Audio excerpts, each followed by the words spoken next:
Marvellous. Thank you very much. Thank you for joining us wherever you are in the world this evening. As Don said, it's a funny old time today in London. We've had a strange weekend of a little bit of disappointing news. So we're going to forget all about that and go on a little virtual wander around architecture today. Now, we're being naughty tonight as Blue Badge Guides. These little freebies that we do for you all fairly regularly, they're partly just so that anybody who hasn't done a virtual tour with us before, you get a little bit of a chance to meet each of us at UK Tours Online. You get to figure out what we're all about. We get to say hi to some new faces, but also we get to share a little bit more of us in terms of personality and our thoughts between the five of us. And tonight we are being naughty because when we trained, these are our blue badges, all of us have one that we're very proud of. When we trained, we were told explicitly that a professional blue badge tourist guide never shares openly one's opinion. We keep our opinions to ourselves about three things. Two that are obvious, religion and politics, but the third one's slightly less obvious, and that is our opinions about architecture. Architecture being hugely subjective, what's aesthetically pleasing and what's not. So tonight we are breaking the rules and we are going to share with you exactly what we think, the good, the bad, and as Don's put up there, the absolutely horrible. And we're going to start with my first slide. I'm actually going to talk to you a couple of honourable mentions first, ones that I really love. And so Don's going to bring up my first building. And this, again, we have a saying in this country, I don't know how many of you, where you are in the world, if you know a spread called Marmite. And Marmite is something, I'm a hater. You either love or hate Marmite. It's a very strong spread. It smells like what's left of the brewery when you've been making beer. It's very yeasty. And you either love it or hate it. A lot of the buildings we're going to show you this evening are love or hate. And this first one, there we are straight away. Rachel's a lover in the chat. I'm a hater. So already you can see. And we would love to know in the chat tonight what you think about the buildings that we're putting forward, whether you agree with us. Do you love them like we do? Do you hate them like we do? Do you completely disagree? And this is my first love. This is the Tate Modern. And the Tate Modern is a really, for me, amazing example of a building which on the face of it is utilitarian. People might think of it as being ugly, but it's what an architectural firm has done with it to make it a sensitive conversion. The original building was actually a power station. It was designed by Sir Giles Gilbert Scott, and it was completed in 1963, closed in the 80s, closed 1981, and repurposed as our Tate Modern, our national collection of modern art. And the building on the right that you can see, the original main section of the building, and then on the left, the extension, the Switch House extension, now called the Blavatnik building because of the philanthropist businessman who provided a lot of the funding for that extension. So it's been given his surname. Again, Marmite. I personally love it. I think it's a really, especially inside, they really sensitively use the space to keep all of those industrial features, but create this beautiful blank canvas art gallery inside. So that's my first honourable mention for the evening in the form of the Tate Modern. My second honourable mention, one of many, many tall skyscrapers that are popping up all over the City of London. We've had a real glut of them in the last few years, and Emma is going to tell you about another of our high rises a little bit later on. This is my favourite, the original City high rise in 2003 by Foster and Partners, Norman Foster, one of our star architects. And that one, I just think it's classy. It's beautiful to look at. It's a lovely shape. The design is spectacular for me. So that's another of my loves. Let me give you my honourable mentions for my hates, though. We're going to bring these up on the screen, and there will be, if I can have, do they all come up on that one at the same time, Don? I think they're just being a bit slow, so they should be. Oh, don't worry, you should get them in a moment, folks. Yeah. going to go back to the previous. Don't worry if you can't see Yep. them. Essentially, my honourable mentions for ones that I don't particularly like. There will be, hopefully, momentarily, you'll see there's 3 different images going to pop up on that screen. If not, make a note of them. We can always send them to you later, or you can Google them very easily. London is basically apartment block central, and it seems to be something amongst our architects at the moment who can come up with the quirkiest, the most unusual design for an apartment block. And unfortunately, the one that you can't see on the screen at the moment is called Woolwich Central. And the reason I mentioned Woolwich Central is because I live in Woolwich, and there we are. Thank you, Don. And I have to look at it every day. We've just come out. You can hopefully see those on the non-playing presentation. That's the one on the right-hand side. That is, believe it or not, an apartment block, a car park, and a Tesco superstore. And that won something called the Carbuncle Cup. And I'll tell you a little bit more about the Carbuncle Cup in just a moment, but that was the winner in 2014. London seems to be solving its housing crisis by giving planning permission to some of the most unattractive buildings ever to be built. So Woolwich Central was the winner in 2014. On the left-hand side, the little one at the top, that was another nominee, and that's another apartment block. It's the Unite Student Housing Block over in Stratford on the Olympic Park. So I think they're hideous. You may disagree with me, but this idea of architect firms trying to be bold and different, but actually creating something that's just a little bit ugly. But my absolute least favorite, and again, this might be controversial, down on the bottom left of that screen there, you've got a building which will be very, very familiar. If you're a Londoner, if you've visited London and walked along the South Bank, that is City Hall. And interesting that City Hall, my least favourite of potentially all of our buildings in London, is by the same architecture practice as one of my favourites that we just showed you, the Gherkin. The Gherkin I love. City Hall, I absolutely loathe. And let me give you, it's another nominee for the Carbuncle Cup.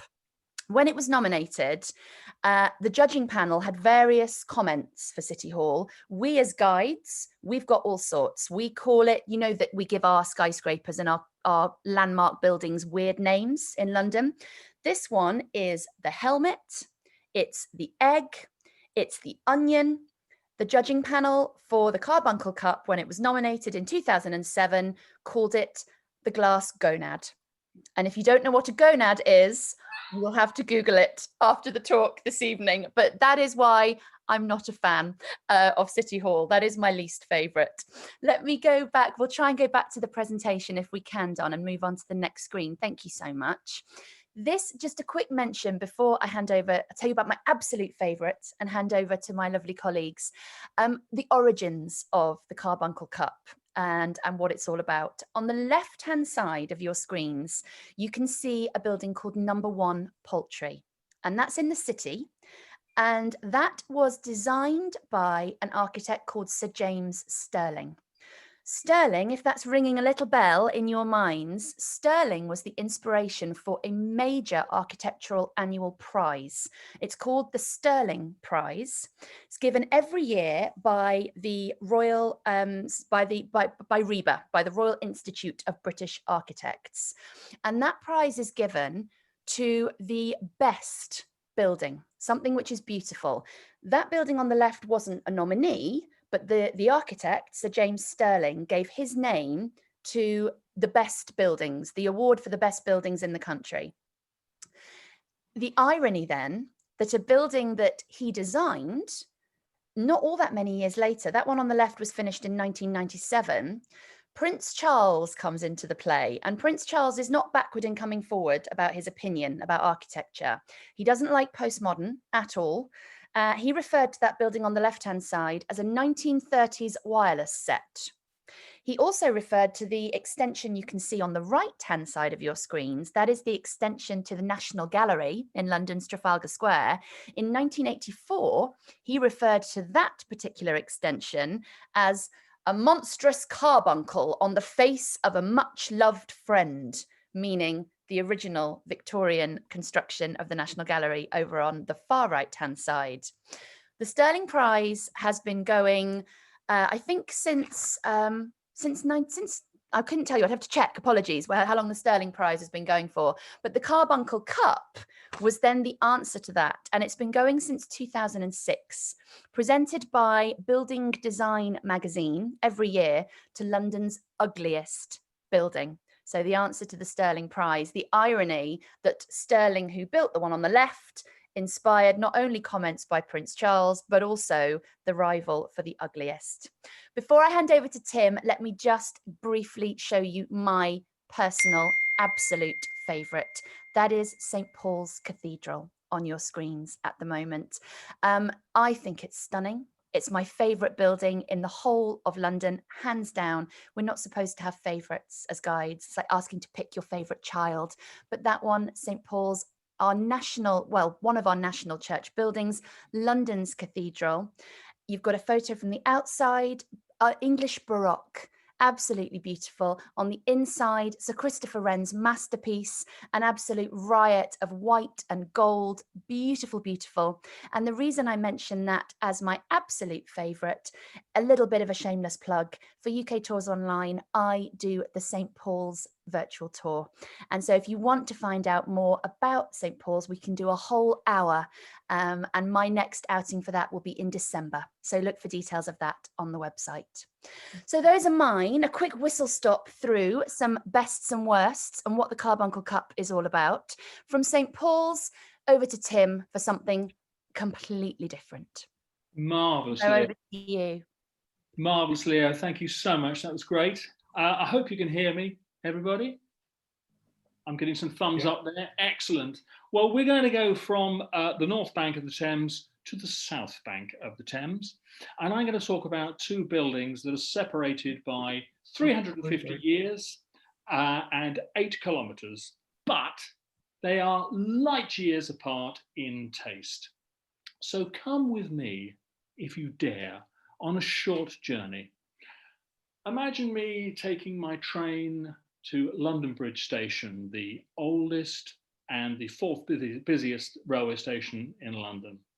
I close my small copy of some French novel, step out onto the platform and wonder at Renzo Piano's magnificent Shard over on my left-hand side. 1,000 feet high, tallest building in the UK, absolutely beautiful. Directly in front of me is Southwark Cathedral, the oldest Gothic building in London, famous for its connections with Charles Dickens and Shakespeare. And then I look down to my right-hand side and, oh Lord, it's Colchurch House. And there it is, ladies and gentlemen. Brilliant example of 1970s brutalism. Colchurch House, what is it doing here? It's not even owned by Southwark, which is where it is. It's owned by the city. So send it back over the Thames. Go back to where the other works of E.G. Chandler, the city architect, who's famous for this brutalist style of architecture. Send it back there. I don't want it. Just don't want it. I mean, I've got nothing against brutalist architecture. Some of my best friends like it, but it just shouldn't be here. It's located on the Tooley Street Triangle. So think Bermuda Triangle, but smaller. And to my knowledge, Barry Manilow didn't write a song about it. So it's between the London Bridge approach, the Duke Street Hill, and Tooley Street. And the whole area is famous for dumping rubbish and distributing free newspapers. But the thing that really upsets me about this building is its name. It was named after Peter de Colchurch, who in 1176 built the first stone bridge over the Thames. Fantastically successful building. He put houses on it, he put shops on it, he even put a chapel on it where he was buried. And it was such a fantastic financial achievement that the invested income from Peter de Colchurch's bridge would still be reaping rewards today. It pays for the maintenance of the 5 bridges in the city, and it donated £20 million to charitable causes last year. So let's just go on to the next picture if we can, Don.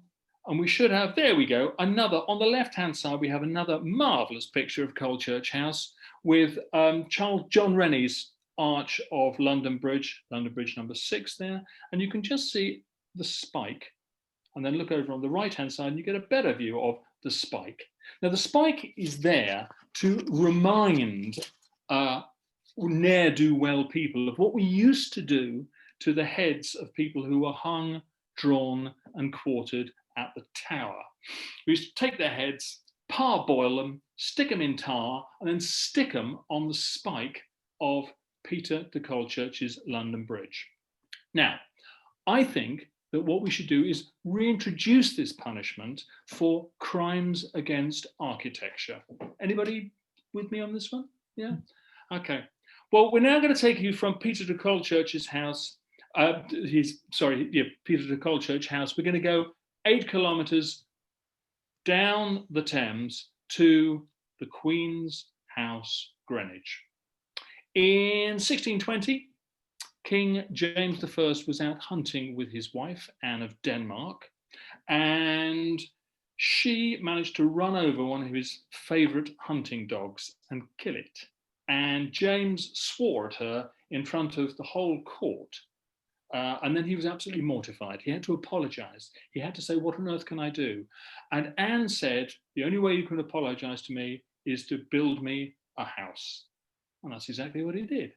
So he dispensed his ace architect, Inigo Jones, to Vicenza in Italy to bring back the ideas and styles of Andrea Palladio to build this, the first Palladian villa in England.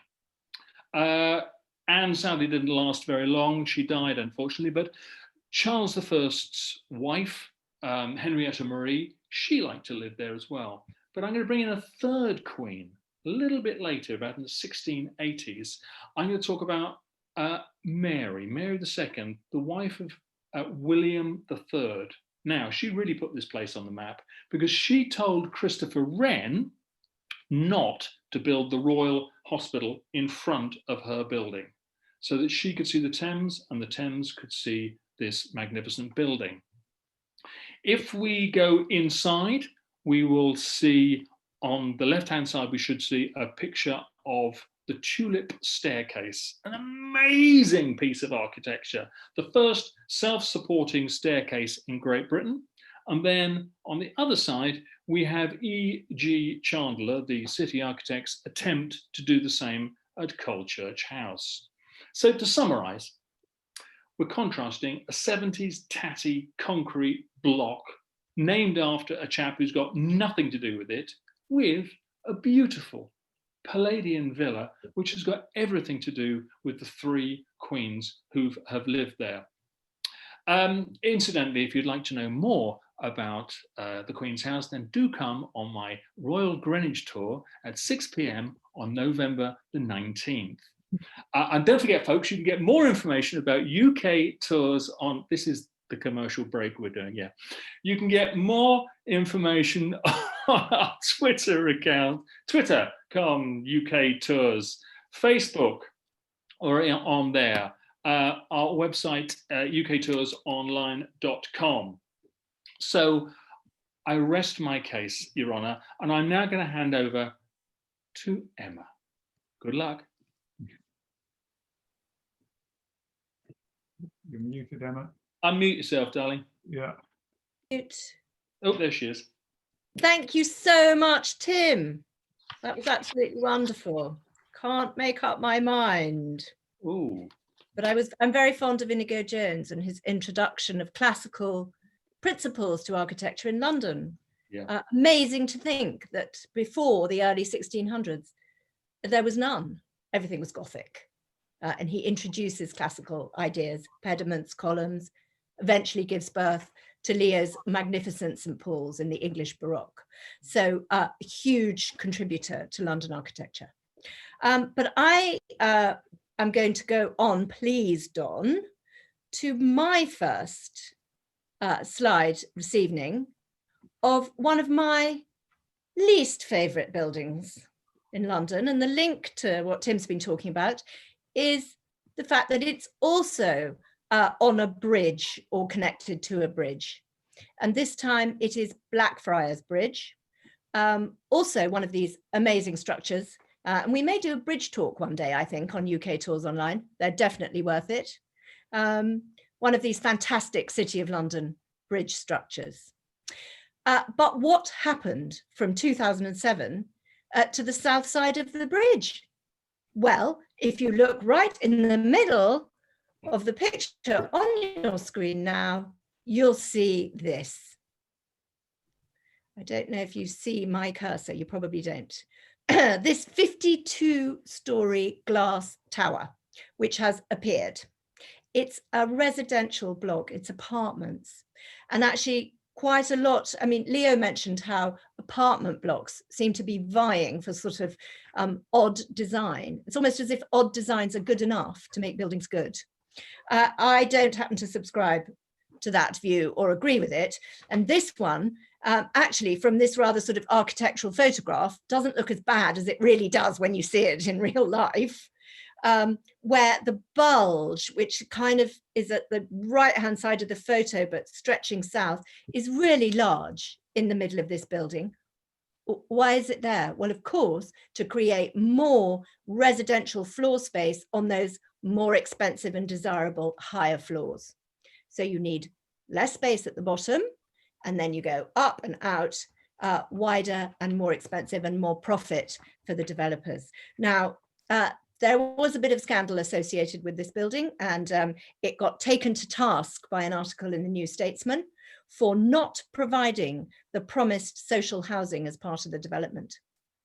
The original developers, when they put their application into Southwark Council, said, well, unfortunately, we can't include social housing. That means lower cost housing for key workers and people who need to live in London but can't afford these massive rents and prices.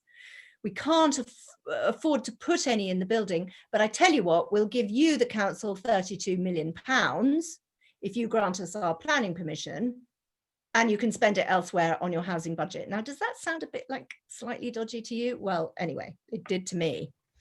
In fact, as time went on, I think that figure went down to 29 million. The promised public space inside the building never happened at all. And in fact, it was meant to be on floor 32. There was meant to be a residence public space. It's not there anymore.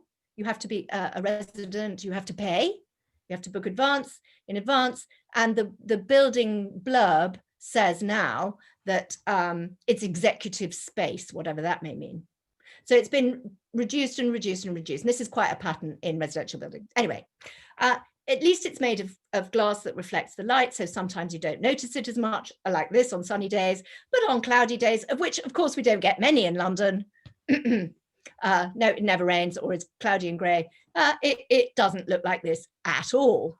So that's my first. I'm not even going to mention the architect's name because I think it's a bit mean. But if you did want to buy a top floor penthouse, it would set you back something like 18 million. And you could rent a very small one bed looking the wrong way, not over the river, for about £2,500 a month. So that gives you an idea of the sort of competition for space in residential building in London. So I understand why they want to put high buildings next to the River Thames in premium locations, but please, please, please, could they make them nicer? Now, that doesn't only apply to the riverside location for apartment buildings. Don, if I could have my next slide. This has been built overlooking Kensington Gardens, right in front of Kensington Palace. Now, in the middle of what had been a reasonably elegant Victorian stucco terrace of houses that kind of became flats, joined together as hotels, a whole block was knocked down. And this was built. By the way, that building we just looked at was called 1 Blackfriars. This building is now known as 1 Kensington Gardens. What is it about developers that need to call their buildings number 1? Well, I leave that thought with you. It was finished in just a couple of years ago, and it just, to me, sums up all the things that are wrong with modern architecture in older spaces. So parts of London that have been deliberately conserved, conservation areas, places where you're not supposed really to pull things down and change them unless you absolutely have to. Somehow this one snuck through. And this is what poor old William and Kate have to look at out of their windows at Kensington Palace on the other side of the main road. Anyway, I wasn't going to really dwell on my least favorite, but just put them in. In fact, I'd rather go on to something I absolutely love. And my next slide is also residential, but it's a really unusual Victorian building. And Don's going to talk about Victorian housing and terraces, but this was a Victorian building for a man who became an eminent Victorian. And I say that because he was an artist. You can see from the photograph on the right with the lovely big studio window of his house, he was the only artist ever to have been ennobled. That means made a lord for his lifetime. So he was created a life peer, but unfortunately for poor Frederick Leighton, whose house this was, it was just within a couple of months before he died. In fact, he died before he could even make his maiden speech in the House of Lords. But still, that shows how eminent he was, at least to people of his own period, his own time. He was really well known. He was president of the Royal Academy for years and years and years. And he was known for really supporting and bringing on the careers of younger artists. What he was not was a radical free thinker. He wasn't pre-Raphaelite like some of his neighbours, in fact, in this leafy area of Kensington known as Holland Park. Some of his neighbours like Holman Hunt or Gabriel Rossetti, some of the more flamboyant and radical of artists, he was actually quite steady. His first painting exhibited at the Royal Academy when he came back from England from training in Germany and France was bought by Queen Victoria, and this sealed his fame. So he was able to make enough money from his trade to build himself his own house. And his house is this one. It's an Italian palazzo style. So, you know, rather like the Queens chose the Veneto as their inspiration, perhaps Leighton chose his friend and architect, George Aitchison, to build him a house in the Italian Renaissance style, perhaps of a palazzo in Florence or something like that. And you can see from the red brick of the lower picture on the left-hand side what he was aiming at. But then he lived in it, rather an ascetic life, actually. He was a great worker, had a big studio. He had some reception rooms downstairs and a tiny bedroom with a single bed in it. He didn't really even have a proper kitchen there. So he sort of lived this rather monkish lifestyle. He never married. He may have had a child, but the mother of the child and the child never lived with him. And his private life was something of a mystery. He was an enigma. But this house perfectly expresses its designer, its owner, its user. Form and function come together in the building. So this is the outside. And if you look at the left-hand side of the top part, you can see the last bit of the building that he made, which was called the Arab Hall. So the first part was his reception rooms and studio upstairs, and then he gradually added on other bits over his lifetime as he got more money and needed more space. And he also had some interesting taste. So if we just go on to the next slide, you can see the interiors and how marvelous this is. What a surprise it is when you go inside this relatively plain building to this absolute sort of explosion of exotic Oriental design. And he used his friends like Evelyn de Morgan and William de Morgan, the great ceramicists, and other great craftsmen of the day to help him build this amazing Arab hall with its pool in the bottom and collection of tiles and ceramics collected from Damascus, from travels all over the place in the Middle East by Leighton, by his friends as well, who sent him back samples often broken and needing to be repaired or replaced. and he based it on the design of a Norman Sicilian palace near Palermo called La Ziza. I mean, what a wonderful thing to do in the middle of London in the late 1800s. He built this part in about the 1870s. The house begins in the 1860s. So just carry on, please, Don, to the next slide, if you don't mind. And you can see, if you turned with your back in the Arab Hall and you looked through his wonderful sort of blue serene tiles to the staircase, which would take you upstairs to his studio, where you could see him, if you were lucky enough to be invited round to the house. He had certain times of day when he received visitors, and if you were Queen Victoria, you could probably come whenever you liked. And I've got a picture of him in his studio sitting upstairs, which would be the next slide. There he is. You could go in, the real eminent Victorian gentleman. And the studio was so big, it had a gallery where he could stand. He could climb up a spiral staircase and stand on the gallery to paint the tops of his enormous canvases. Before he built the Arab Hall on the side, he had a special door where he could open it and lower these gigantic paintings down on a sort of pulley system. So Victorians are very innovative when it comes to designing their buildings according to their needs. And this is a perfect example of one house for one man in a place in London which is really unchanged since the time he did it. So that's the beauty of areas of London where conservation does work, that you can go and see a lot of the architecture of this artist circle that congregated around Leighton in the late 1800s. And I will do a lunchtime light on it to tell you a bit more about it one day. Now, I've gone on far too long. I'm terribly sorry. I'm handing over. Oh, my goodness. Rachel. Bad, Emma. I'm handing over right now to Rachel. Sorry, Rachel. It's all right, Emma. But you can tell how much I love it and how I got carried away. I think everyone can tell that, and it is a beautiful house to talk about, so why not spend some time on it? And as Emma said, there'll be an extra talk on Leighton House for you to look out for in due course. So my picks, well, picking out a nice building in London, I felt there was lots and lots to choose from.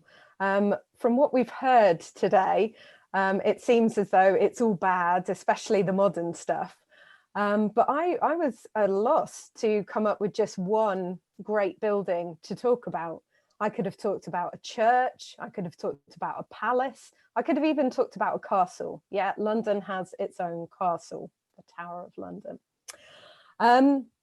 But I've gone for a shop, and a really small shop.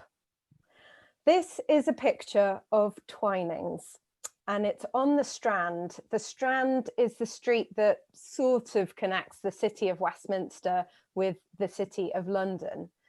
And the Twinings shop is really easy to miss, partly because if you're driving along the Strand at this point, you're most likely to be looking behind the photographer here. So behind me, who took these photos, is the Royal Courts of Justice, and that's probably what's going to attract your attention. It's a lot bigger, it's got turrets and pinnacles, and it's a big law court, funnily enough. But this building, Twinings, was purchased by Thomas Twining in 1707, and he wanted to open a coffee house on the Strand. Yes, you heard me correctly, a coffee house. Now, Twinings is, of course, associated with tea. And if you join me for my lunchtime light talk about the history of tea drinking, you will hear exactly why the switch from coffee to tea happened. Today, it's a shop. You can buy, funnily enough, Twinings tea inside the shop. And in normal times, you can also do tea tastings and masterclasses in the art of tea making, etc. You can't do that at the moment. But the reason it's one of my favorite buildings in London is because of its size. I mean, just look how small it is in comparison with the modern buildings next door. And I am delighted that we have this 18th century building still nestled amongst its more modern neighbours, because A, it gives us an idea of exactly how low level the buildings would have been at the start of the 1700s. But B, it shows you what an eclectic mix of styles London really has. And that's another thing I love about London. I mean, there's so many, but I love the fact you can still see a building from 1707, as I say, nestled between two more modern giants. So that's my pick of, well, not necessarily my favorite building, but a building I greatly admire. Now on to something completely different. And I've gone a bit with Tim here. I've gone for something brutalist, but I've not actually gone for it because I detest it. I rather admire this building, and fortunately the first two images tell you what it is, so I don't really need to introduce it. It's our National Theatre, the Royal National Theatre, I think it's sometimes known as.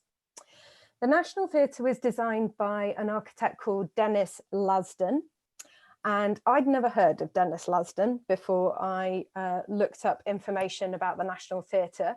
But apparently he's also designed university buildings such as Fitzwilliam College in Cambridge, and also the Royal College of Physicians, which is in Regent's Park, which I have spotted before now as quite a postmodern building and slightly wondered about it in comparison with the Regency buildings in Regent's Park. The theatre was supposed to cost in the region of £1 to £2 million. It ended up costing £16 million, possibly more, depending on which account you read. And the premise for the design, Lasdun said he wanted architecture to have an urban landscape about it. So he really wanted to root this building in the city in which it was being constructed. So essentially what you have are these towers. You can see the four towers supporting these horizontal terraces.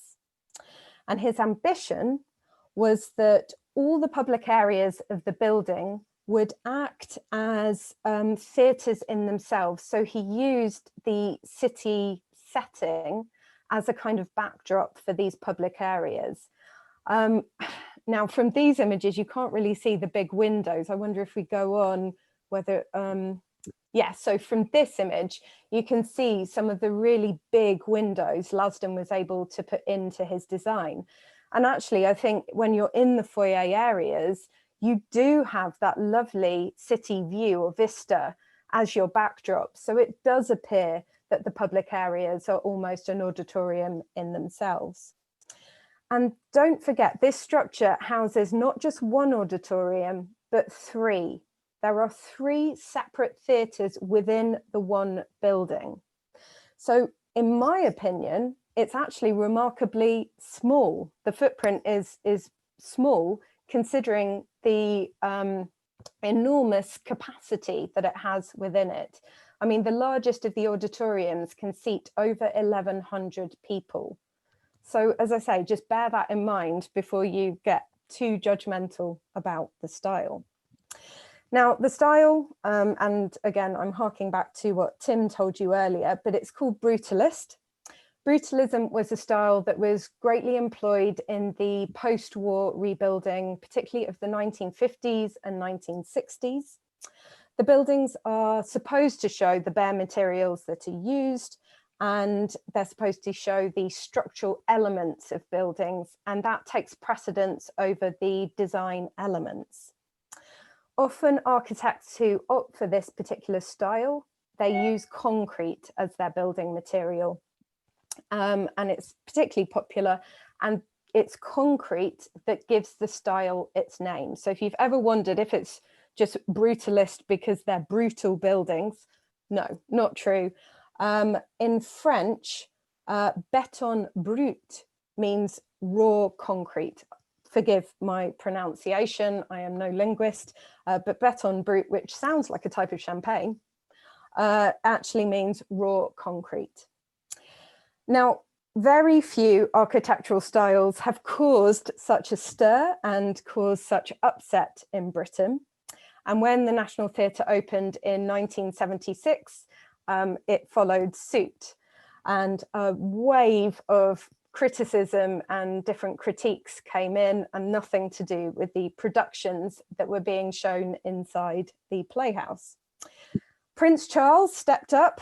You've heard from Leo, he was no shrinking violet when it came to expressing an opinion. Prince Charles described it as similar to a nuclear power station. One of the associate directors of the National Theatre described it as a mixture between Brent Cross Shopping Centre and Gatwick Airport. In fact, he was an associate director who shortly after resigned from his post. I'm not sure whether the horrors of working in this building were too much for him, but certainly he was not a fan of the architecture. But there were people who supported it. And one journalist wrote, "This ambitious building has brought off a triumph to confound the skeptics." That was a journalist working for the Sunday Times. Maybe he was paid to write that, I don't know. But I'm in favour of these types of buildings. I like buildings that stir up public opinion and make people think. Why should we always be mollified and always walk along saying, oh, it's lovely, oh, it's beautiful? We don't stop and notice buildings like that necessarily. So the National Theatre, love it or loathe it, and it has topped the polls of the most loved and the most loathed building in London. It at least is a building that makes you stop and think. If the whole of the River Thames was designed in this way, I probably would express an opinion against it. But I think to have one, or in this case, two buildings, because there's an IBM building next door, designed in this way, absolutely fine. I'm in favour of something a bit different, and it's not as though the whole of London is designed in the brutalist style. So that's my 2 penn'orths worth. So I've mentioned that I will be doing a lockdown lunchtime light, as they have been renamed because of the news over the weekend, on the history of tea drinking. But we have not just one, not just two, but 8 lunchtime lights for you to choose from at the moment. And these are 30-minute talks for when you have less time, for when you just want a break away from your working day or whatever it is you're up to. They will be at 12:30 during the day, 30 minutes. Each talk is £6, or Billy Bargain time, you can have 4 talks for £20, which is a saving of 29%, apparently. Or all 8 that are currently on offer for £35, which is a saving of 38%. I mean, come on, folks, roll up. Does it get better than that? And there are many more lunchtime lights in the planning. So do keep an eye on our website, UKToursOnline.com, for what's coming up. And now over to the wonderful Don. Thank you very much. I will spotlight myself and City of London again. It's for my first building. I've got one building I really like, one building I really don't like, and then something at the end, a building type that I like. And starting off with the one I like, let me go forward. And it is this one. It is Richard Rogers' Lloyd's building, high-tech architecture. Richard Rogers, who built the Pompidou Centre in the 80s. This 70s. This dates from the early 80s. It is, when it was built, it was unlike any building that had ever been built in London. 40 years later, it is still unlike any building that had been built in London. It is an absolutely incredible space. What Rogers did was take the building, it's for the Lloyd's insurance market, and that is based on a lot of face-to-face contact, a lot of people meeting each other. So what Rogers did was open out a huge atrium in the middle, put all of the the works of the building on the outside. So the lifts, the elevators are on the outside, the air conditioning, the heating. It makes it look industrial or space age, take your pick.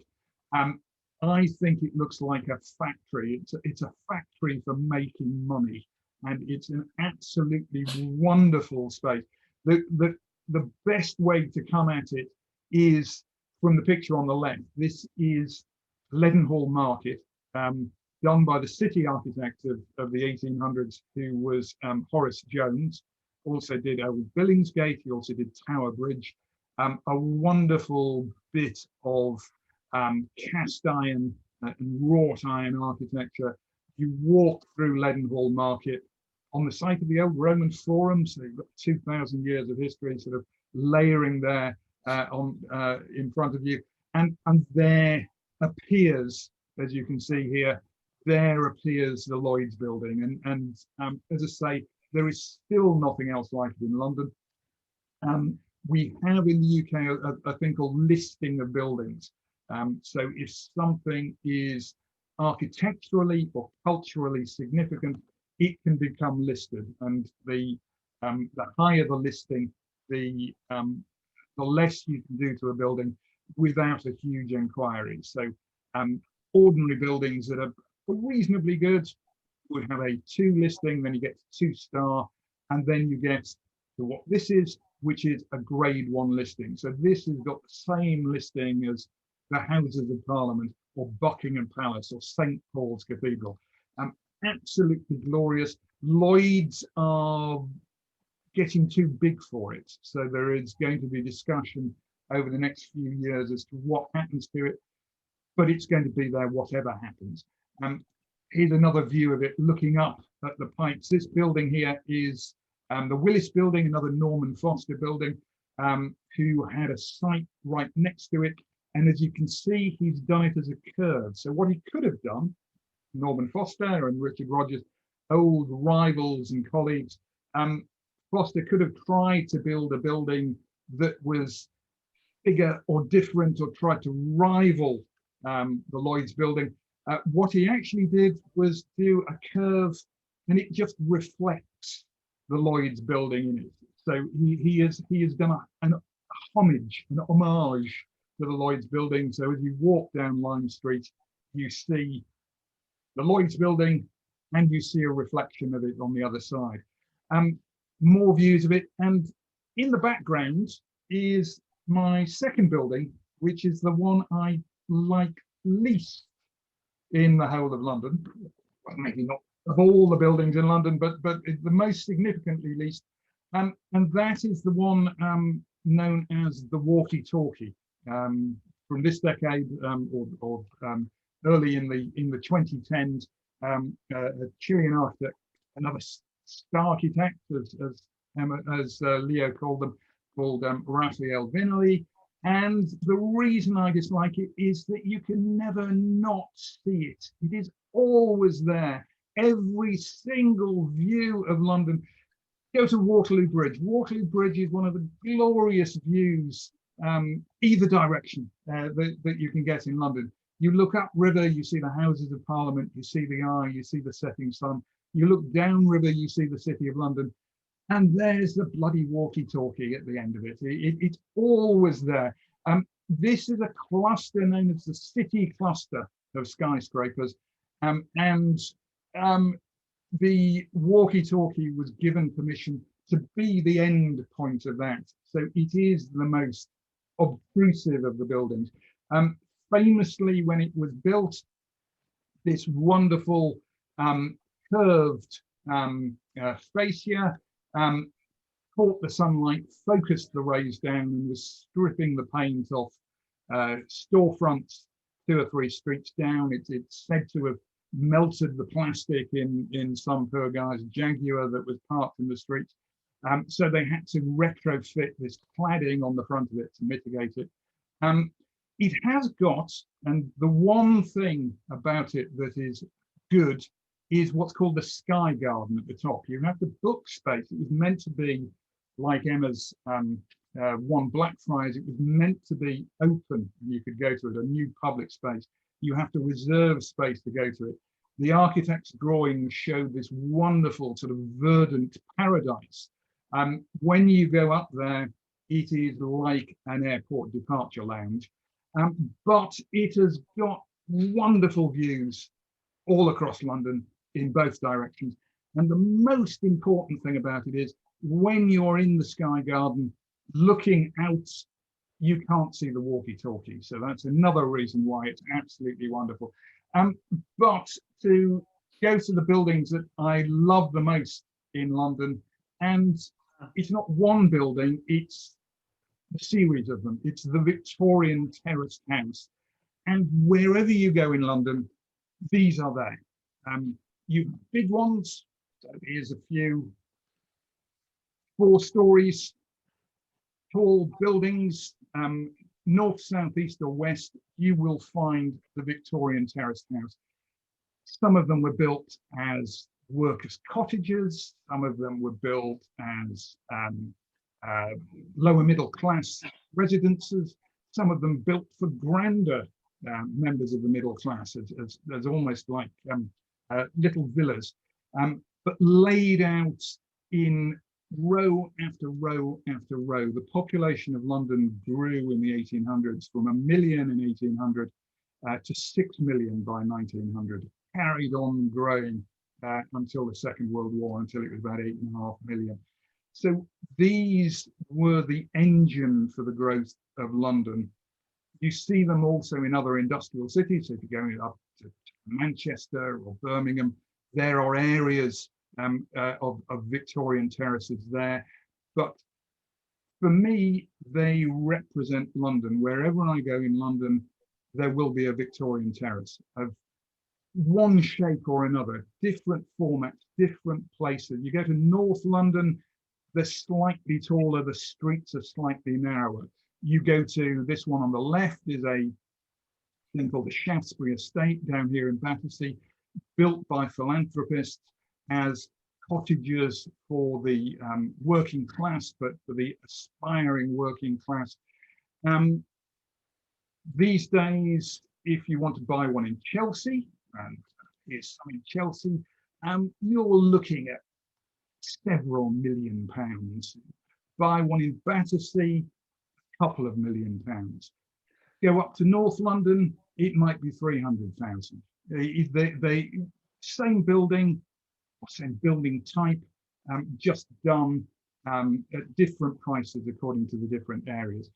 And nearly all of us who live in London have at some point or another lived in a Victorian terrace house. I've lived in 6 houses in London. 5 of those were Victorian, or like the one I'm in at the moment, an Edwardian terrace house. They're converted to flats, they become maisonettes, they're extended up into the roof, they're extended into the basement. They are extremely adaptable. They are almost ubiquitous in London. And that's the reason why I've chosen, because to me, the streets of London are streets of terraced houses like this. And yes, a lot of them look the same. There is the individuality might come from paint or decoration or reworking, but that's almost unimportant. The important thing about it is this is what made London what it is. This is what grew the city. This is what brought the people in, and it's what's kept us all here. It's provided housing stock for 100 or 150 years, and we'll probably carry on doing it for another 100 and 150 years. So slightly different to all the things we've been through. What we've got, and I'll send you a link to this later on, is a Google map showing all the buildings that we've talked about, with little links through. I'll just see if I can click onto one, because I will show you a couple of these Victorian terraces. So some of them have got these little Google links in. This is a place called Rupal Streets, just near Waterloo, and it is beautiful. If you're ever walking from Blackfriars to Waterloo, go down this area of Rupal Street, because it's absolutely glorious. Wonderful pub there as well. I'll send you the link or we'll send you the link rather to the Google map later on, and you can see pictures of the buildings that we've talked about. There are some views of like this, street views of some of the other buildings as well. So feel free to roam around that and explore. Let me get back onto this. And oops, just before we throw it all over to questions, we're bombarding you with the commercials this evening. These are the talks we've got coming up in the rest of the month. We'll be putting down some of the ones for December shortly, but coming up in the next 3 or 4 weeks, these are the ones in the evening, apart from the Literary London. One of those is 10 in the morning. So we've got the lunchtime lights starting next week. We've got these ones in the evening. The ones with the stars are all new. So these are ones that we haven't done before. They're brand new for this month. Reminding you again of, we do have a season ticket. So these are, each walk is, or tour is £10. But we have a season ticket which allows you to buy 5 talks for £40. So 5 for the price of 4, and you save the iniquitous charge that Eventbrite make on its booking as well. So it saves you 20%. I can't remember quite how much. 25, 30%, 40%. It's almost free, whatever it is. It's glorious. But this is what we've got coming up. Go to UKToursOnline.com and follow the links. There's a menu at the top right of the page, either to the forthcoming tours or the lunchtime lights or some of the other information we've got on there. So I hope that was of interest. I'm going to come out of this now and stop sharing the screen, and then we'll see if we've got any questions to everybody. And let's see what we've got. Oh gosh, lots of people making comments. There was lots of great comments in the chat, mostly people sharing their opinions about whether or not they agreed with us about the buildings, which is great. If anyone has got anything else that you want to add, just a couple of comments that I've picked out. No questions per se. So if anybody has got any questions, fling them in. I loved Margaret and Felix. Hello to you, my loves. They call the gherkin the suppository, which is another interesting one for that. And Liz put a really good one in. Liz, a great comment in terms of looking at that skyline, looking at the view, you know, what will it look like in 200 years? Yeah. Us, here we are talking about all the buildings that have gone up over the space of the last 10 to 15 to 20 years. We can only begin to speculate what the London skyline might look like in another 200 years' time. So I thought that was a really great comment. Did anybody else have any? I did have one. There was one question about Leighton House, whether it was open to the public, and just an answer to everyone is yes, absolutely. It is a museum. This lockdown isn't going to help, but once it's reopened, it's open. It belongs to the Kensington and Chelsea Council. So yes, it's a museum, and it's been beautifully restored. So it's definitely worth a visit. Can I chip something in? As is the Queen's House, yeah. Yeah, we were talking about number 1 Blackfriars, and you didn't give it a nickname. Oh, I put that in the chat. Oh, yes. Yeah, Leo put in the chat. I forgot the nickname. The Boomerang, some people call it. Well, I know some other ones. Go on then. Well, Kim Kardashian. Maybe it should be the Bummerang. Well, and then that leads me on to the other one, which, well, we're amongst friends here. So the Budgie Smuggler. Think about it. Oh, yes. I just think that's. Well, it's like City Hall. The glass gonad was also known as Boris's bollock when Boris was the mayor of London. So exactly. We've descended into. I remember seeing before everyone turned the video off. There was a small person listening in. So yes, exactly, yes. Yes, this is for family entertainment. Block your ears. We will now only talk You in. can't even say it's after the watershed. So as well as not meant to You have picked up favourites and not criticise things, we were also told in our guide training never to swear. So, Absolutely. We have a hand up. Oh, I actually work in City Hall, and I work for the Greater London Authority, and Amy has heard, it was Ken who actually called it the glass testicle to start with. And Amy, my daughter, has heard it referred to as that before, so that's not a problem. But, And there she is. You. yeah, and the sliced onion, or the sliced egg, was another one, which is slightly less polite. controversial. Yeah. Yes, yes. Is there anybody else? Go on, Tim. No, I just love the fact that we name our buildings. I think it's great. Yeah. You know, yeah. Well, I love it. I love it. Well, it does seem to be the thing that if a building doesn't get a name, somehow it Doesn't get noticed. It doesn't get noticed. So the Heron Tower, which is a huge, great thing, you know. And of course, it's very near the cheese grater, isn't it? Which is another great name for a great building. And the can of ham. The can of ham Yeah. and the scalpel. So And as the I say to scalpel, my guests when I take them around the City of London, we've pretty much got a whole picnic. We've had a question in the chat from Liz. It seems to me that a great many buildings that are being built now are more about the architect trying to draw attention to himself rather than his effort to design a building that is fit for purpose and will still be used and useful in 100 years' time. And do we all agree? There is something on that. If I get my I put my London Society hat on. When I was which is to do with sort of architecture and planning and buildings. We had someone from the City of London Corporation who gives the planning permission for the buildings in the square mile in the city. And he said that actually they don't build that many tall towers. They're never going to be built that frequently. So they tend to insist or strongly recommend that they bring in a star architect to build them, so that it isn't just the sort of 70s, 80s uniform glass box, that has got something a bit different to them. I don't know whether that's changing or not, but certainly some of those earlier tall structures that were built to be different, built to be noticeable. Good or bad. Yeah. I believe that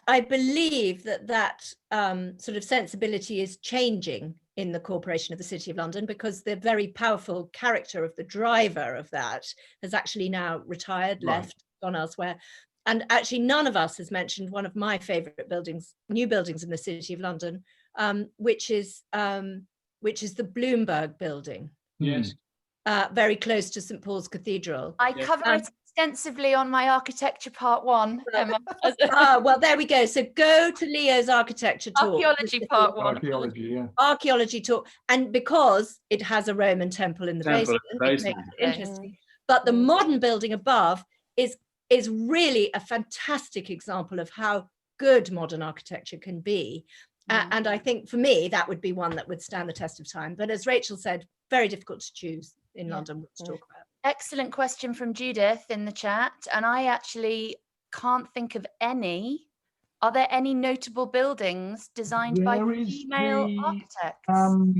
The magazine at the Serpentine, which is Zaha Hadid. Oh, Zaha Hadid, yes. Yes, can I come in on this one? Allies and Morrison is the name of the architecture practice that has just designed and built one of the very large skyscrapers in Broadgate in the city. So one of the latest new buildings. And the lead designer on that is a lady called Jo Green. And she's also president of REBA at the moment. So yes, glass ceilings, watch out. Here we come. But yes, good question. Any more from me? What's the name of the road where the Gherkin is? St Mary's Axe. And does anybody know why it's called St Mary's Axe? I think so. do, yeah. I So can't remember. there are two potential, we're not 100% sure. The street name, potentially either a church or a tavern on the site, which had an axe sign as part of the tavern sign next to St Mary's Church, or may have come from something to do with the Worshipful Company of Skinners, because the Skinners have an axe on their crest, but we don't know for sure. Yeah, that's the one I knew. That's Yeah. the one I heard about, the Skinners. There is each year a thing called Open House London, where some of these buildings that are normally not open to the public are open for the weekend. And of course, this year they weren't able to do it in reality, but they did a lot of virtual tours. And I think some of those may be online. Some of so if you Google Open House London, you may be able to find some of the virtual tours of some of these buildings. But Yeah. I'm ashamed to say I haven't been on their website for a while, so I can't definitely confirm that that's the case. But it's worth going and having a look. And there's also open garden scheme, and that's another fantastic way to get into sort of private gardens and also absorb and experience some of the architecture that goes with it in London. You know, roof gardens that are not open to the public, or private garden squares like like in Notting Hill, the film, and so you can really go and see some of these places that are quite unique and quite special. Fabulous. Oh, thank you all so much. We can't tell you honestly, especially to those of you, we can see lots of our regulars amongst you tonight. We're so grateful to the new faces and the regular faces in terms of your support. Don, is there anything else we want to add before? No, I will email a link to the map so you can see where all these buildings are sort of spread across London, with a little sort of red icon for the ones we like and a little black cross for the ones we don't. So you can go and see that online there, and I'll try and do that in the next 10 minutes or so. Thank you all. Yeah, thank From you. all of us. So much going. See you all soon. We'll do another one of these, probably not before Christmas, but we'll do another one in the new year. We'll decide what we're going to do between us and publicise it in the usual channels. So you will hear from us. Swear or be rude. Yeah.